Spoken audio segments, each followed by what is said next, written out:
disgusted by the way this is all a big joke to liars like Howard Lutnick, who deceived the American public about the status of his relationship with Jeffrey Epstein. That guy was there. I wasn't going. Now he testifies under oath that he actually went to the island of the creep and brought his kids. We had lunch on the island. That is true, for an hour, and we left with all... Not one person has stood on business about this shit, chat, and has said, yeah, I went there. Yeah, we did this. No, like, everybody's just being, even Elon Musk, you know what's crazy? Elon Musk looks fucking terrible right now, right? Because he had to do this small lie variation. He could have gotten away with this scot-free. Nobody would ever even get any pushback. But he had to do that little lie crazy, there. I was and crazy once. And now he looks like a complete weirdo. Every time Epstein is brought up, this guy can't stop chuckling. Here's Lutnick laughing again when Trump is addressing a question about Epstein. To talk about how to respond to the Epstein situation. I don't know. I could ask you that question. He thinks it's the funniest thing he's ever heard. And maybe it's the whole because room they also really funny, think we yeah. are buying it. Maybe it's because they think, hey, we're just going to get away with this. We can just keep, the lies are so brazen, so audacious, so in your face, that it is actually funny to them. And you know what? I have to agree that the way the FBI and DOJ have been treating this is a joke. Because we just talked to a congressman who passed the Epstein Transparency Act. As part of it, the DOJ was supposed to release all the Epstein files with no redactions except for survivors. That didn't happen. Several of the survivors' names were left unredacted, and several of the perpetrators' names were left redacted. Is an email that was sent by the victim's lawyers to the DOJ. It was a list of names not to release. What did the DOJ do with this email? This guy says, when the names eventually do come out, what do you think happened next? Nothing. That's kind of the sad part. Is that unless you're a big famous person for something, unless you can be a CEO, right, and you're just a name. If you have a face and you're out there on articles and you've been out there in the limelight, people will care and move the world for you to lose your job, whatever. But the reality is, the list is a bunch of names that people haven't even mentioned once or twice on social media. On social media, the reality is that if you add a few more names to that list, nobody does anything. What do you mean jail time? You act like the FBI they didn't see those names. What I mean is that in the court of public opinion, things don't fucking move because people don't actually give a shit. I mean, it is what it is. I mean, what? Email? They released... Oh, I think should happen? Well, assuming the investigation was dog shit, that they continue pushing it and to prosecute the people and look at the people that are clearly, obviously, had not one, both hands and both feet in this some of this shit. I mean, come on, bro. This email in the document production, literally the worst thing you could do to the survivors, you did. The title of this one is Child Trafficking. Co-conspirators, fully redacted. But in response to criticism that they had over-redacted, they said, hey, we're so transparent, we're going to let you guys come and see the unredacted files to the congressman. The problem is, guess what happened when those congressmen showed up? The unredacted files, many of them, were redacted underneath the redaction. There were two... Joe Rogan refusing to talk about it after being a conspiratorist for decades is wild. Is that true? ...layers of redactions. By the time the DOJ got them, they were already redacted. So what they're looking at is an unredacted, redacted copy of the Epstein files. This is at the same time that the... That's what I said last time! Brother! That... way before the first place, that's what I said. I said, there's a chance this is redacted, and that would be released post redaction. FBI has a government project to build a next-generation redaction tool where they claim they need multi-layer redaction management. And you can see it here where a representative talks about getting to see the, quote, unredacted files. He says the search function didn't actually work. Half the stuff I was looking for was still redacted. We couldn't write on files we brought in. We shared 4 computers for 435 members of Congress. So what is this actually? This is transparency theater. This is not real transparency. It is actually a joke. Here's another joke. The FBI just concluded, again, that Jeffrey Epstein wasn't running a ring for powerful men. But when the public was asked about this just the other day, 94% believe that he was. Nobody will do vigilantism or whatever. Dude, I hate those topics because it sounds kind of dark. But the reality is that let's keep it a lot of these names are in the emails a billion times. People don't give a shit. Like, Obviously, it's whatever. There's a huge Just move gap on. between what the FBI says they believe and what the public, who has now at this point seen most of the same files, say they believe. If anything, the FBI, by definition, would have access to more evidence. And yet, with the files, My take is that nobody cares. Have 90. Absolutely. You want to know why? You want to know why? People make articles and all the headlines are about Elon Musk in the files, fucking Bill Gates in the files, Stephen Hawking in the files, right? When by comparison, right, their involvement and their name being in the files is literally not even 0.1% of the severity or the density that the other guys have. And that is, nobody gives a shit. No articles, nobody even trying to look who these people are, what they do. They don't give a shit. That's why I say people don't give a shit. That's why. 4% of the public say, yeah, Epstein obviously was trafficking, but the FBI, of course, isn't investigating new parties. They say there's no evidence for it. They are Who, still if in anyone, the files. did Epstein traffic these young women to, besides him? No, that's short-sighted. To be honest, that is short-sighted. People have said, "Oh, this guy is in the files," because he was mentioned as a talking point in an email without being in an active party. That's brain dead. I mean, that's so stupid. Himself. There is no credible information. None. If there were, I would bring the case yesterday that he trafficked to other individuals. And the information we have, again, is limited. So the answer is no one For the information that we have in the files. in the case file. Okay, even if you believe what he says, after the revelation that the FBI themselves thought there were 4 co-conspirators in the previous draft indictment, they thought they had 10 co-conspirators. Now you're supposed to believe, nope, no women were trafficked to any of these people. Epstein was working alone. It might be surprising to learn then that the DOJ and FBI under Pam Bondi and Kash Patel, who ran on the idea of releasing these files, have not talked to people who say they were victimized by Jeffrey Epstein. This was brought out 2 different times. I want to watch both of them with you because it's astonishing to hear someone say, we have no credible evidence on other perpetrators, only to learn you never talked to the women who were allegedly trafficked. At the age of 14 and 16 years old, and they called to meet with the president and to meet with the FBI and to have people investigate their claims. Some of them have never testified before. If you are so interested in getting the public to submit any information, why have you not met with them? You said you haven't met with them. Have you met with them? I'll give you one more chance. My job as the FBI director is to invite Is the all answer yes or no leads. to whether or not you met with these women who were abused and... I mean, did you just say leads? I mean, if you talk about the realm of what could a lead be, that would be a prime lead. Having a victim check in and give a statement or what? That's a prime lead. Are you fucking kidding me? I mean, huh? Any insinuation by you or any people on your side that I am not manhunting child traffickers, just look at the stats. And you talk about cover-ups, man. Mr. Chairman, you talk about cover-ups.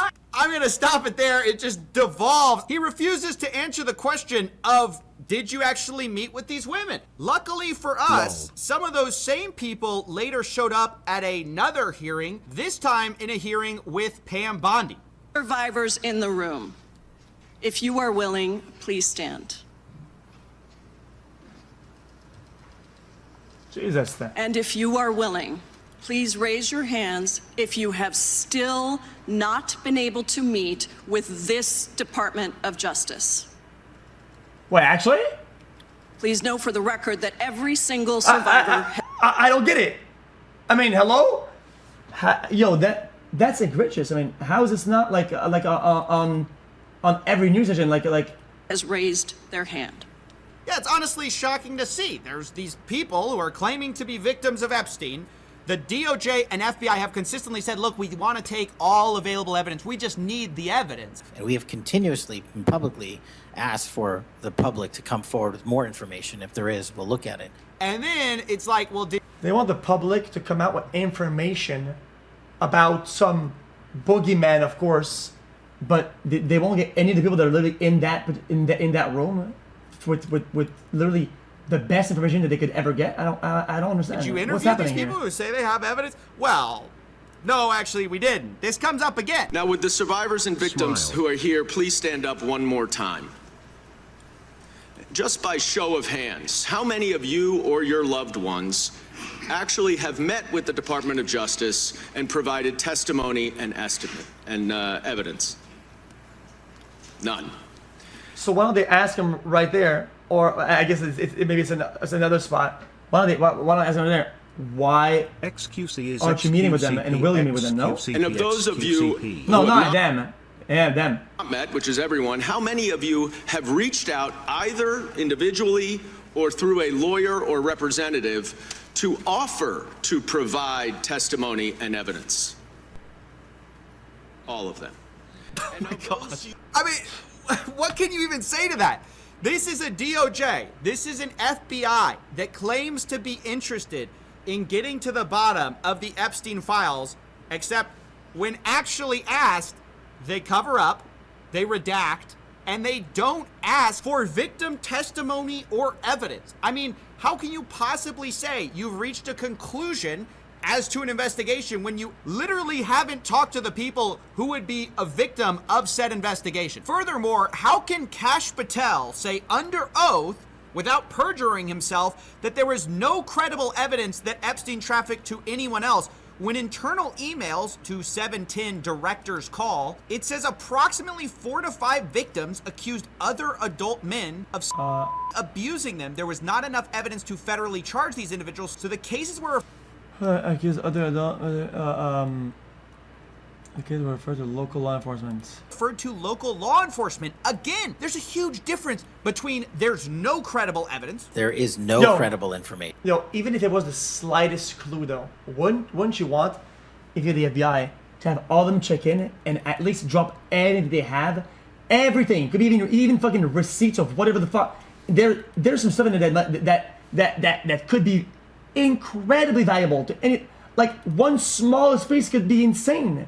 I mean, go to your local PD. Huh? And we couldn't pull charges. I mean, that's a totally different thing. And in that case, isn't the whole point to investigate that? Isn't the whole point to this is beyond corruption. I mean, this is saying insane. They have evidence? Isn't that your job? How can the FBI, the DOJ, conclude definitively that Epstein wasn't trafficking to anyone when Jess Staley, during a UK court hearing in 2025, admitted to having with a member of Epstein's staff? He, of course, described it as consensual. But internally within the Epstein files, there's accusations against Jess Staley. One of the files alleges that a victim was left with body marks after an interaction with the former Barclays boss. The disgusting Mr. Staley, if anyone ever calls me Tinkerbell again, I will lose my mind. Which I know sounds weird that Jess Staley would allegedly refer to a girl as some type of like Disney character or cartoon character, but this is consistent with email exchanges. Jess Staley says, "That was fun," to Jeffrey Epstein. "Say hi to Snow White.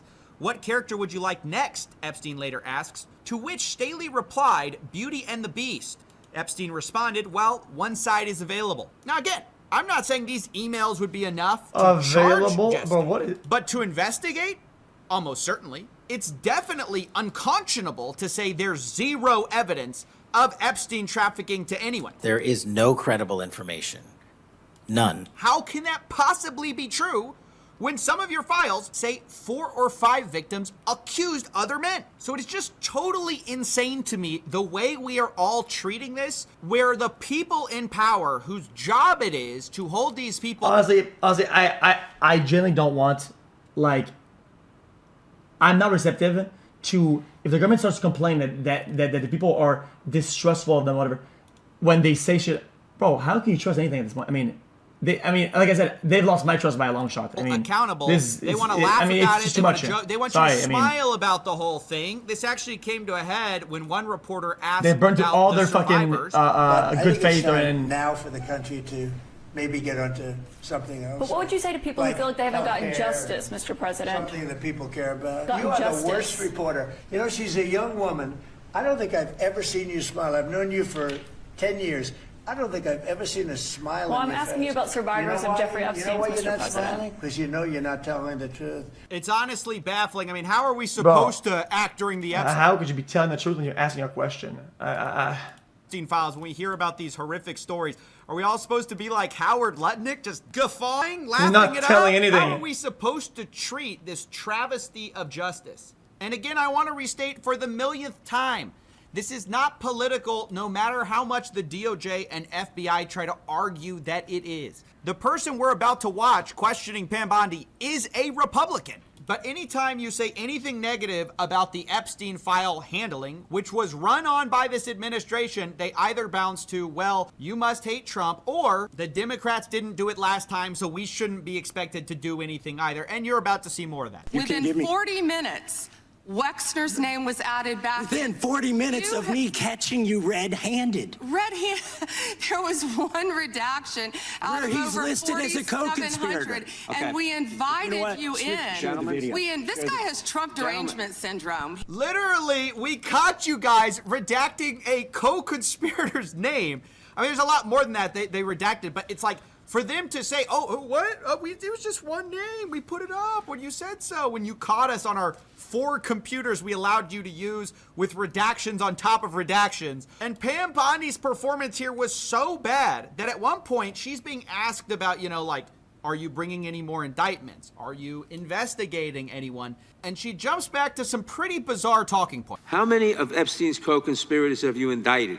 How many perpetrators are you even investigating? First, you showed it. I find it. How many have you indicted? Excuse me. I'm going to answer the question. Answer my question. No, I'm going to answer the question the way I want to answer the question. No, Your you're going to answer the theatrics are question the way I ridiculous. asked it. And none of them asked Merrick Garland over the last 4 years one word about Jeffrey Epstein. How ironic is that? You know why? Because Donald Trump, the Dow right now is over. The Dow is over $50,000. I don't know why you're laughing. You're a great stock trader, as I hear, Raskin. The Dow is over 50,000 right now. The S&P at almost 7,000. And the NASDAQ smashing records. Americans' 401ks and retirement savings are booming. That's what we should be talking about. I mean, kill me already. I can't. Yo, brother. She sounds like a crypto bro that interrupts you in the middle of your story to tell you that the price of Bitcoin went up like by 2,000 today. Like I can't. This is insane. I mean, this is Americans awful. safe. We should be talking about, what does a Dow have to do with anything? That's what they just asked. Are you kidding? No, I do want to know, what does the Dow have to do with Jeffrey Epstein victims? I truly don't understand that. So yeah, this whole thing. I mean, this is the conversation flow that you get in high school. I mean, elementary school, like ended it. What is happening here? Was a complete disaster of a meltdown. They're treating it as an absolute joke. What's and they the criticize you if you relation of don't this? smile like Are Howard you Lutnick kidding when he's me? caught lying about the Epstein files. And while I can't personally muster that kind of energy, I do want to talk about some more of the revelations in the Epstein file. Like, the most noteworthy is that Trump called the Palm Beach Police Department immediately after Epstein was arrested, according to a police chief that was interviewed in 2019. He says, dude, now that they got somebody, yo, listen.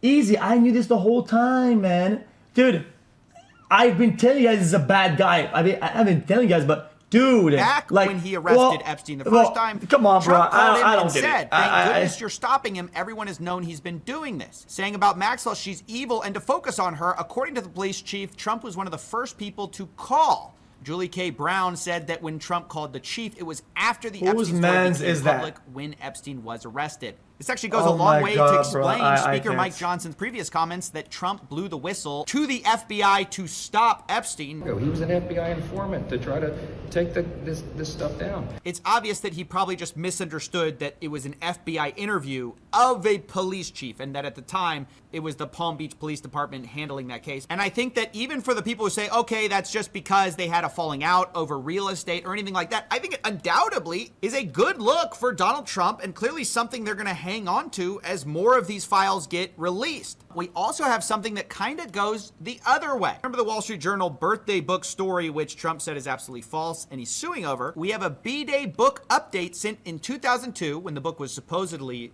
drafted. What book? And we see LM for blank, George Mitchell, Donald Trump, Henry Jarecki, and Leon Black, which definitely undermines his case, defamation case, against the Wall Street. Question, chat. Jack, can you not check the metadata on some of this shit? Or check the visuals. Chat, when you re-upload something, don't you like lose? Let's say something was redacted beforehand, and then it was scanned and then re-redacted, or wasn't re-redacted.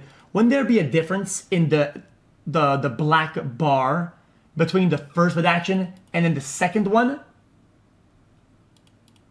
There would be a slight discrepancy, even if 1,000,000 one pixel, you would still be able to see this, no? Journal. I think another interesting component of this was realizing Could that you not Jeffrey compare what was Epstein probably was secretly redacted before buying motion-detected and now? hidden cameras that record, and one of the people who said they were installing them said they were installing them into Kleenex boxes. There's another email from Jeffrey Epstein where he claims to need a button camera for the Sultan. Once again, highlighting that this case about Jeffrey Epstein is also a bizarre case of power. Who did this guy work for?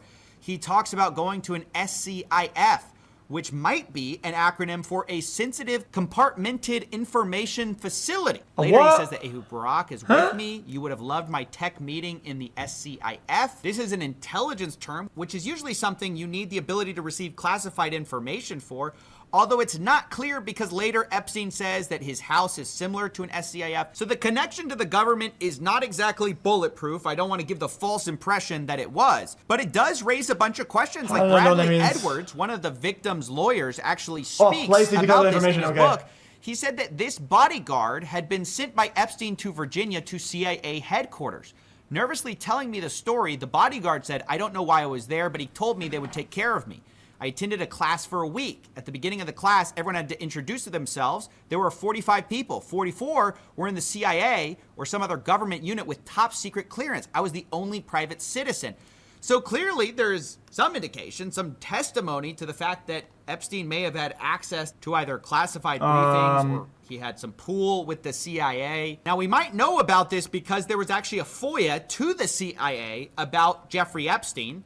Ironically, it was from Jeffrey Epstein. This is Jason Leopold saying the Epstein filed FOIA request with the CIA in which he sought documents that would show that he had a, quote, open affiliation with the CIA between 1999 and 2011, and NSA for documents relating or referring to himself. Epstein did not receive any records. Instead, he got GLOMARS. That just refers to a term that basically they neither confirmed or denied it because they said that doing so would reveal, quote, a classified connection to the CIA, and thus the CIA cannot confirm or deny the existence of records responsive to your request. Therefore, you may consider this portion a denial of your request pursuant to FOIA exemptions. More specifically, they say, we searched the CIA originated responsive records that might reflect an open or otherwise. Well, the loops that the hoop that they jump through to go and redact some guys that are some big public guys, whatever, right, is insane. And then some of the other shit, it's like they're blind. Come on, man. I don't. Acknowledged agency affiliation. So these are also the important questions we need answers to, but it's hard to get them. I think there's a lot of context clues here. When everything is treated as a joke, when nobody takes this seriously. So yeah, all in all, this is a very frustrating story to cover, given how the people handling the whole story are engaging with it. They're laughing, they're joking, they're not responding, they're telling us to smile, and in general, they just want us to get over it. But I don't think that's going to happen. All right. That was actually interesting.